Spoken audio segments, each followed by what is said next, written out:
mais il n'y a toujours pas d'interprétateur. C'est T'as dit quoi? intéressant. Ouais. Non, pardon. Désolé de t'avoir coupé, je trouvais ça pas exceptionnel comme avancée. C'était intéressant. J'ai pas eu l'occasion de tester, j'ai regardé quelques démos et j'ai fait oui, pourquoi pas. Peut-être parce que nous, on l'utilise pas, en fait. Bah, en gros, pour ceux qui n'ont Ouais. pas vu le truc, c'est qu'ils ont entraîné ChatGPT à faire apparaître une nouvelle interface en fonction de ce que tu es en train de créer. Donc, par exemple, si tu es en train de créer un article de blog, et bah, tac, l'interface va se modifier et tu vas avoir comme un Google Doc, en fait.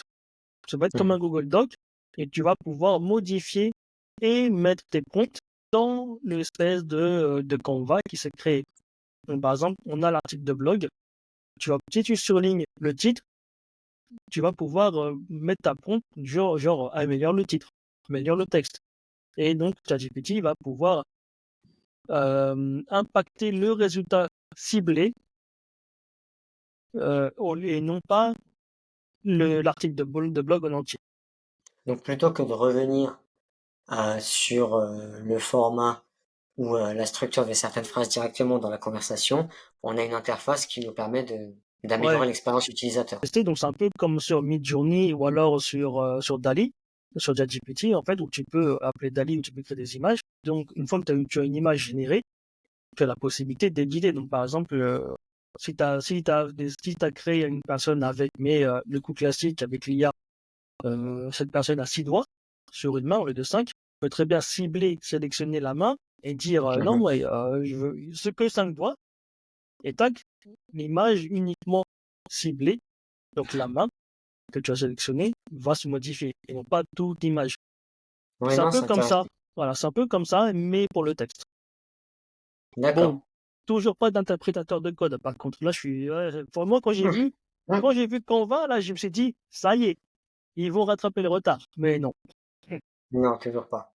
Après, là où ils ont peut-être de l'avance, c'est au niveau de l'outil vocal d'OpenAI Ouais, carrément, ouais.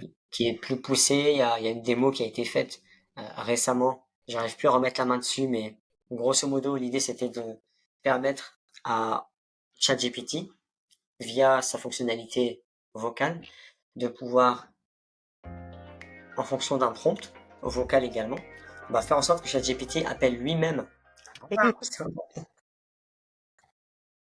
Non, mais c'est impressionnant. Après, c'est sûr que, voilà, il faut y aller. C'est pas parce que c'est OpenAI que l'IA, c'est super hype en ce moment qu'on va avoir ces trucs-là demain. Il y en a qui sont frottés à ça.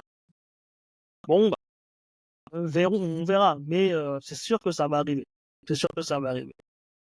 En tout cas, oui, la démo, elle est impressionnante. Reste à voir ce que ça va donner. Et puis, oui, non, clairement, là, comme je le disais, il y a une déception là, qui commence à se faire voir un peu partout sur les réseaux sociaux vis-à-vis de la communication d'OpenAI. Mhm. Il y a de l'impatience et de la frustration. Ah, c'est vrai que ils nous ont habitués à sortir des dingueries limite tous les mois. Et là, le fait qu'ils ont des promesses, mais sans rien derrière, c'est encore pire en fait de rien faire. En fait, il y a un juste milieu, il y a un juste équilibre à trouver. Et là, j'ai l'impression que là, ils essaient de trop communiquer pour couvrir un peu leurs arrières, mais dans le même temps, ils vont devoir assumer. Mm. Ils ont du mal à assumer. C'est peut-être pour ça qu'ils ont sorti d'ailleurs le preview de leur futur modèle. Alors, je sais pas s'il est disponible à tout le monde ou alors que au premium. Le modèle qui s'appelle O1 Preview. Donc, Oui. ouais. Donc, ça devient long en fait. Un GPT-4 O1 Oui, lourd. Preview. Arrêtez. Arrêtez. Mettez-le. GPT-5 test. Il y a Preview Ça va Mini mieux. aussi. Preview Il y a Mini, Mini. faut Ouais, arrêter. il y a Mini aussi. Mais en fait, tout ça, c'est. Il y a Preview Enfin, bref. Canvas Mini aussi. Ah Non, je ouais? plaisante, mais ça Ah peut ben, venir. j'ai raté ce truc-là. Qu'est-ce que c'est que ça? Tellement vite.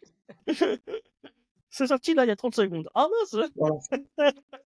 Oh, il y a 5.5 qui est sorti là. Oui, ils nous ont pas prévenus, mais on n'a pas de notification. Alors que le preview, bah, c'est marrant 5 minutes, mais par contre, on revient, alors ceux qui l'ont testé, on revient à une lenteur de GPT 3.5, vraiment à l'époque où c'était lent d'avoir une réponse Là, effectivement, Oui, c'est lent parce qu'apparemment l'outil s'auto-check, réfléchit. Alors que là, mais en fait, je trouve que ouais, ça donne de bons résultats, des résultats plus ouais, pertinents, quoi. ouais, ouais. Après, bon, encore une fois, on verra ce que ça va donner. Mais c'est vrai que c'est marrant de voir au moins la réflexion, parce qu'on peut voir la réflexion de l'outil en même temps. Mmh. Et quand tu vois GPT marqué, bon là, je réfléchis à l'aspect éthique. C'est ça. Est-ce que je devrais te C'est répondre assez ça ou drôle. ça? Oh non. Qu'est-ce qui va me sortir? Ouais, c'est intéressant, enfin,